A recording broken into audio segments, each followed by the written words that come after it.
Right, so hello and welcome back to Books and Things and welcome to another video. Welcome back to the second vlog for my TBR Clear Out Readathon.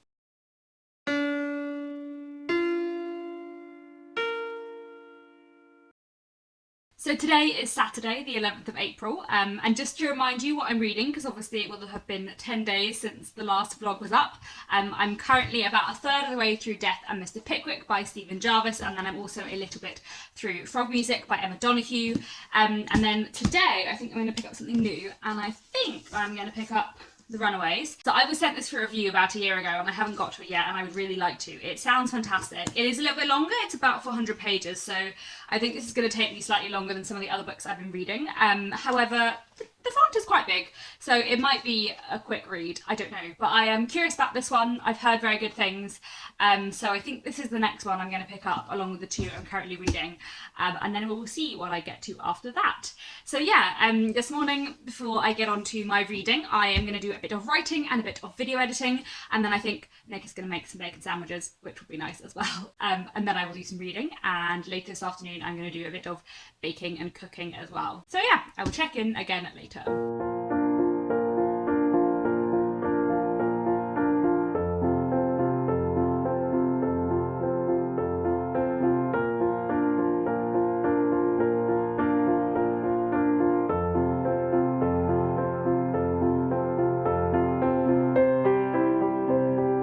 Now I'm going to make a cheesecake.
So I am now a quarter of the way through The Runaways and I'm really enjoying it so far. So this tells a story of three different young people. Two of them are in Pakistan, one of them is in England, and they're all sort of in their late teens. I'm interested to see how this progresses and I'm really enjoying it so far.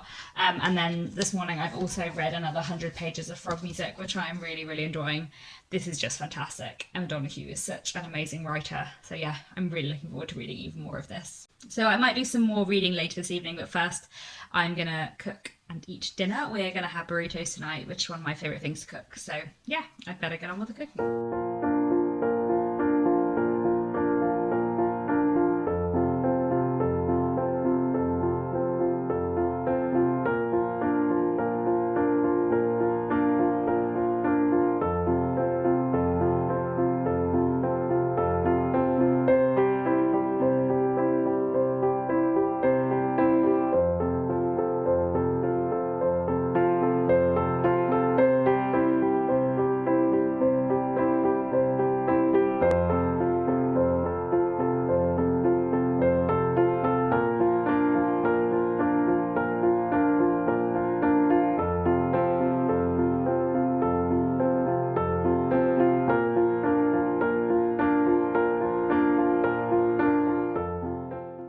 It is Sunday the 12th of April, so it's Easter Sunday, so I've got some chocolate to eat today, some Easter eggs, and then we're going to have a roast dinner later on today. I think Nick's going to cook a roast dinner, but until then I'm going to do some more reading.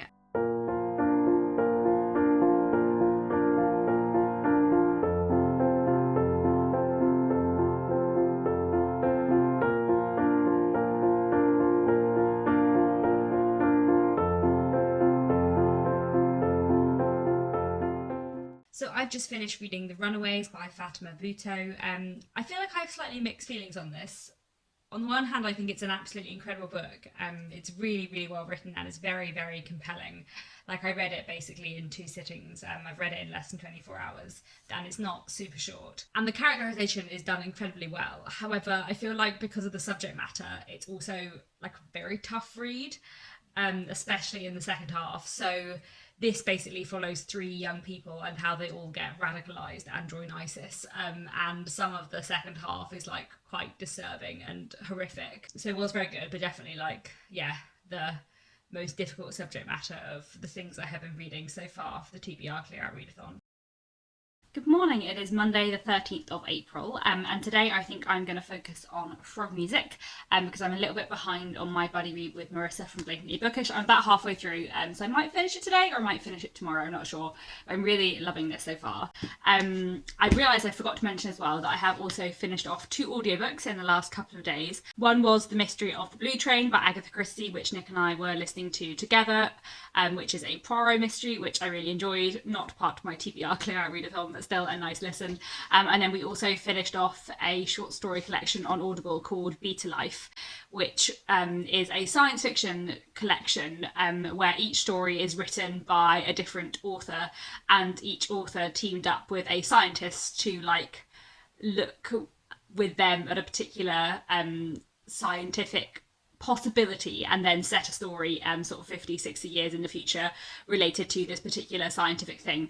So that was really enjoyable as well. We've been listening to that like on and off for about a year, so it's nice to finally finish off that actually, even though it wasn't on my physical TBR. It feels like a good one to clear out this month. So yeah, I think today I'm mostly going to focus on frog music, but before I get down to reading, I'm going to go on a walk. I haven't been outside for a few days and I think I could do with some exercise, so I'm going to listen to I'll Meet Your Friend on my phone, and yeah, go on a bit of a walk. Mr. Podsnap was well-to-do and stood very high in Mr. Podsnap's opinion. Beginning with a good inheritance, he had married a good inheritance and had thriven exceedingly in the marine insurance way and was quite satisfied. He could never make out why everybody was not quite satisfied, and he felt conscious that he set a brilliant social example in being particularly well satisfied with most things, and above all other things, with himself.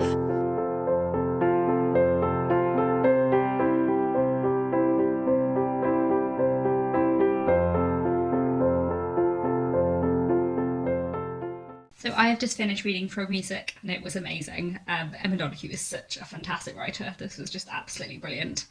Just an incredibly fantastic, really, really gripping historical fiction. Really, really good. Reminded me quite a lot of Sarah Waters actually. It was quite a Sarah Waters style. Possibly I'm just thinking that because it's 19th century and very twisty and turny, and there's like a sort of crime at the heart of it waiting to be solved. Yeah. And there's a lot of like music and musical stuff in it, which reminded me a bit of Tipping the Velvet as well. Yeah, this was absolutely fantastic. Emma Donoghue, so good.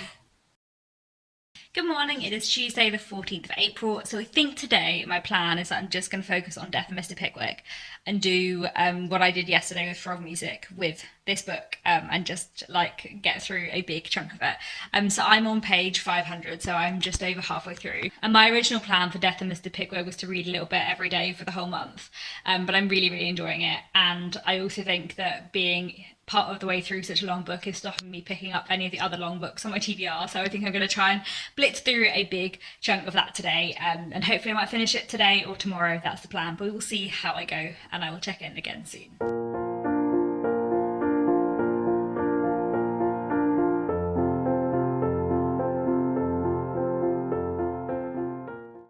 Good morning, it is Wednesday the 15th of April and I have just finished reading Death and Mr. Pickwick, which I have to say I absolutely loved. This was fantastic. So this is a really interesting novel. It follows the life of a man called Robert Seymour, who was the original illustrator of the Pickwick Papers, and it basically looks at him as an illustrator and the possibility that it might have been him that kind of invented the character of Mr. Pickwick more than Dickens. Just a really wonderful, compelling and interesting read, full of like all these little historical details, and there was like a little twist at the end which I didn't see coming, which was really, really cool.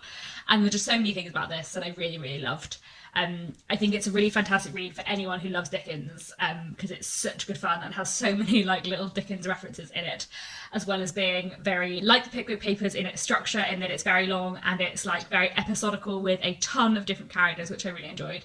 So yeah, this was a fantastic read. Would highly recommend it. So I'm glad I finished that. And that means that today, on the 15th of April, so we're halfway through the TBR Read-a-thon, and I finished off 10 books so far this month. 2 of them were audiobooks, so 8 of them have been books from my physical TBR, which I think is pretty good. I'm very pleased with that for halfway through.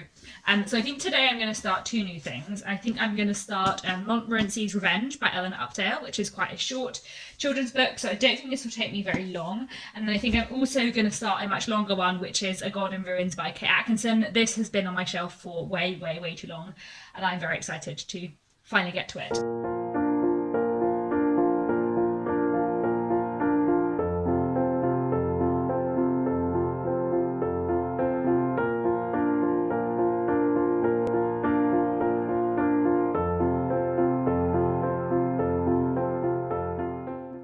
It is Thursday the 16th of April and I've just finished off reading Montmorency's Revenge. This was a good fun read. I really enjoy the characters in this series, so it was nice to meet them again, although I did find the ending a little bit disappointing. I think that's partly because I thought this was the last one in the series. This is in fact the penultimate one in the series and there is another book to come, so the ending was not exactly what I expected, but there we go. It was still an enjoyable read. And then I'm about 100 pages into A God in Ruins by Kate Atkinson, which I am really loving, so I'm going to be carrying on with reading that this afternoon, but before then I think I'm going to watch some BookTube and make some cookies as well.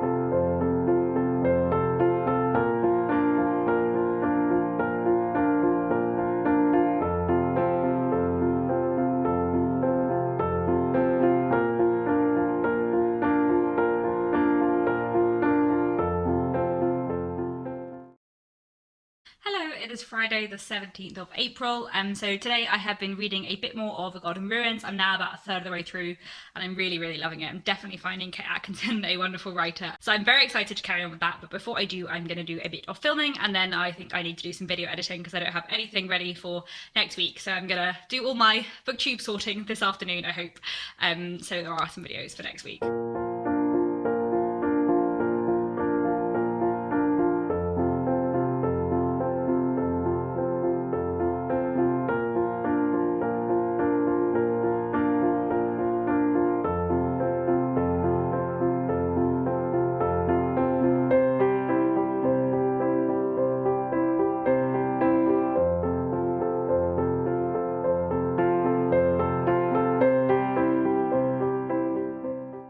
Good morning, it is Sunday the 20th of April, so I did not do that much vlogging or, to be honest, that much reading over the weekend. I did do a fair bit, so I'm a bit further through A God in Ruins. I'm near the end, I've got about 100 pages left. I just ended up filling the last 2 days of my holiday with different things, but today is my first day back at work. It's 7 o'clock in the morning, so I've got 2 hours before work starts. I'm going to do a bit of writing, and then I'm going to do a bit of reading, and I'm hoping that I will be able to finish off A God in Ruins this morning before work, so I've only got 100 pages left. I'm really hoping I'll finish this off today, and then once I finish this off, I think I'm going to pick up something shorter because this has been a bit long, and I think I'm going to get to The Truth About Archie and Pye by Jonathan Pinnock, which is very short, and I'm really looking forward to this. I think this should be really funny and quite light, potentially, hopefully lighter, or at least funnier than A God in Ruins, which is quite hard-hitting. So yeah, that's my plan next, I think, but I'll finish this off first and we will see how I go with that.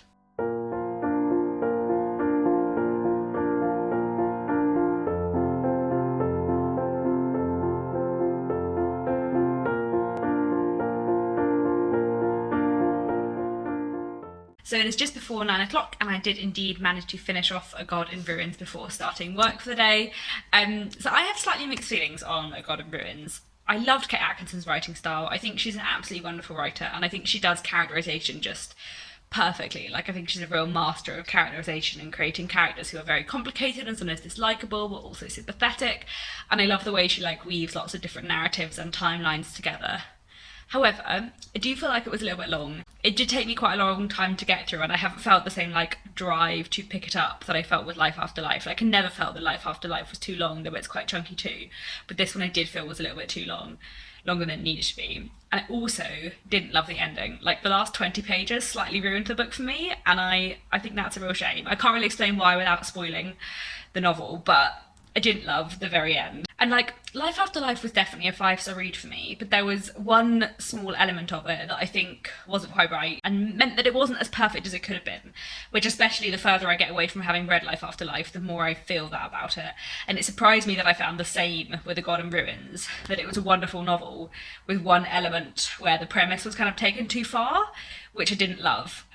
So that does make me a little bit wary about Kate Atkinson, but I also love her writing, so I definitely do think I want to read more by her in the future. And I am glad I finally got to A God in Ruins because I've had it for so long.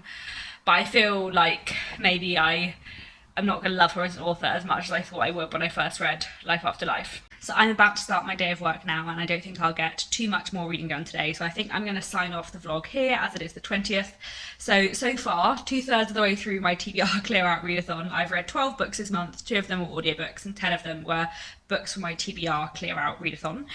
So I'm pleased with that. I don't think I'm quite going to manage to get to my original target of reading 15 books this month from my long-term TBR, just because I will probably be quite busy with work for the next 10 days until the readathon is over. I might just manage it, but I think I probably won't. But even if I get to like 12 or 13, I feel like that'll be pretty good for this month. So I will see how I go, and I will pick up some more books tomorrow / later today, and I will update you in my next vlog. But that's it for now. Thank you so much for watching. Let me know how your TBR clear out is going, and I'll be back very soon with another bookish video.